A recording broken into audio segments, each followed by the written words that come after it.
Hi! இன்னைக்கு என்ன work இருந்துச்சுன்னு பார்த்தீங்கன்னா, ஒரு நார்மல் ப்ளவுஸ் 2 லைனிங் ப்ளவுஸுமே வந்து கட் பண்ணி எடுத்துட்டேன். இதுக்கு முன்னாடி வீடியோல 7 நார்மல் ப்ளவுஸ் வந்து கம்ப்ளீட் பண்ணணும்னு சொல்லியிருந்தேன் இல்லையா? அது ஆல்மோஸ்ட் கம்ப்ளீட் பண்ணிட்டேன்.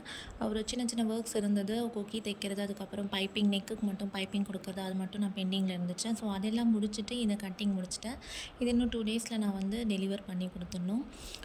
இது வந்து ஸ்லீவ் வந்து கட் பண்ணிகிட்ருக்கேன் நார்மல் ப்ளவுஸில். ஸ்லீவ் வந்து லென்த் மட்டும் கொஞ்சம் இன்க்ரீஸ் பண்ணி கேட்டதுனால, அதுக்கு மேலே ஒரு 1/4 இன்ச்சில் ஒரு லைன் ட்ரா பண்ணிவிட்டு அதுக்கப்புறம் ஸ்லீவ் கட் பண்ணி எடுத்துட்டேன்.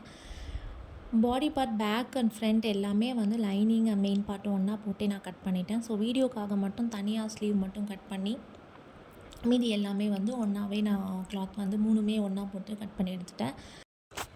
நார்மல் ப்ளவுஸ் வந்து பார்த்திங்கன்னா 80 பாயிண்ட் தான் வந்து கொடுத்துருந்தாங்க. கொஞ்சம் சின்ன சைஸ் ப்ளவுஸ்னால ஓகேவா இருந்தது. நான் வந்து 1 மீட்டர் லைனிங்க்கு வந்து நான் 1 மீட்டர் கிளாத் வீடியோ பார்த்ததுக்கு தேங்க்யூ.